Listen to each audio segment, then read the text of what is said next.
Hello दोस्तों, नमस्कार। आज पहुंचे हैं जींद और जैसा कि आपने पता था कि आज नॉमिनेशन फॉर्म की लास्ट डेट थी 3 बजे तक।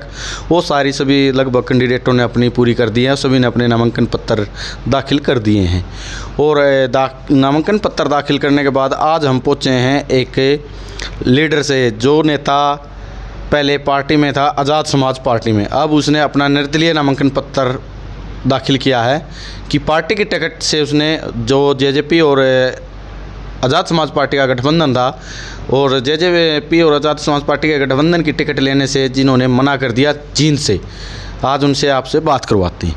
सुनील जी नमस्कार। जी नमस्कार।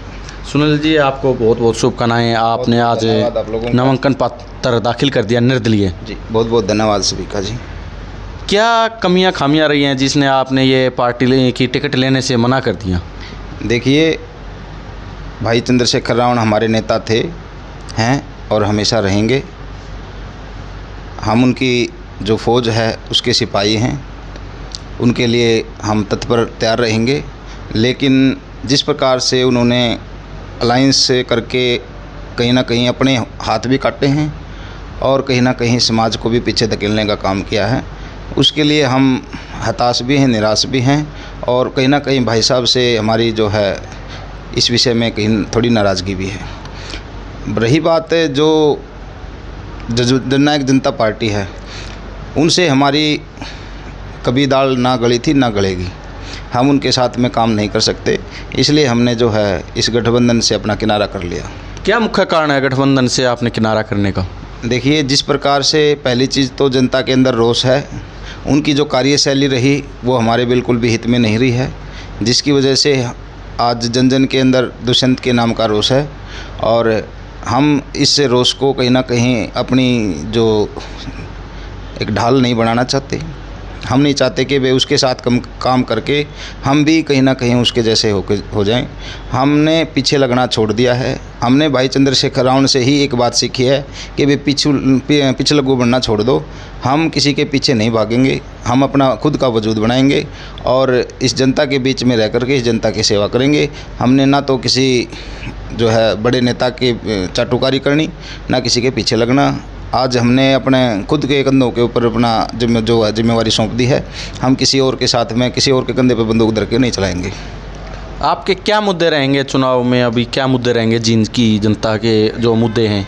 देखिए, जींद शहर के अंदर मुद्दों की कमी नहीं है। जींद शहर को उजड़ी रियासत बना के रख दिया गया है। आज जब भी आदमी सो करके जागता है तो मुद्दे शुरू हो जाते हैं।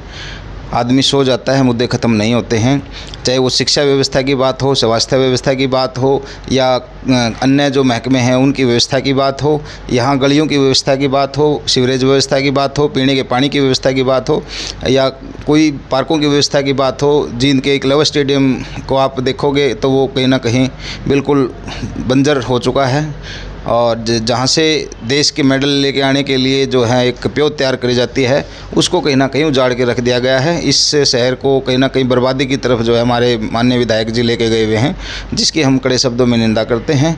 और इसके अलावा जो है पिछले आप लंबे समय से देख रहे हो कि वे जो जनता है आम, उसके हाथ से थैला नहीं छूट पा रहा है। उसके जो डॉक्यूमेंट है आज तक वो पूरे नहीं हो पाए हैं।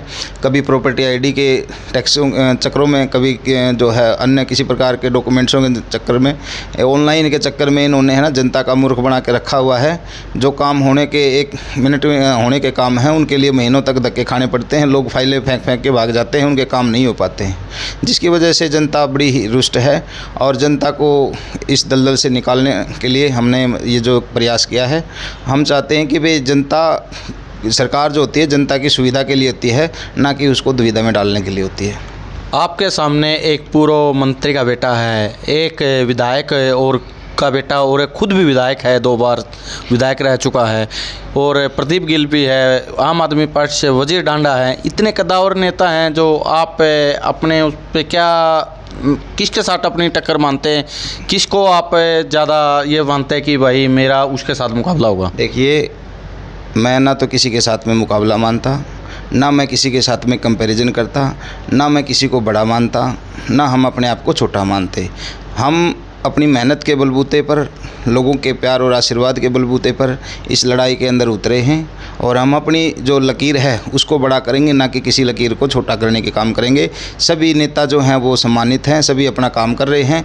उन्होंने अपना जैसा किया गया उनसे वो कर लिया, लेकिन कहीं ना कहीं ये आप मान के चलो कि भाई जनता आज जिस प्रकार से भारतीय जनता पार्टी ने और कांग्रेस पार्टी ने इस देश को लूट के खाया है, आज जनता सब समझने लगी है और कहीं ना कहीं आज एक नया विकल्प ढूंढ रही है।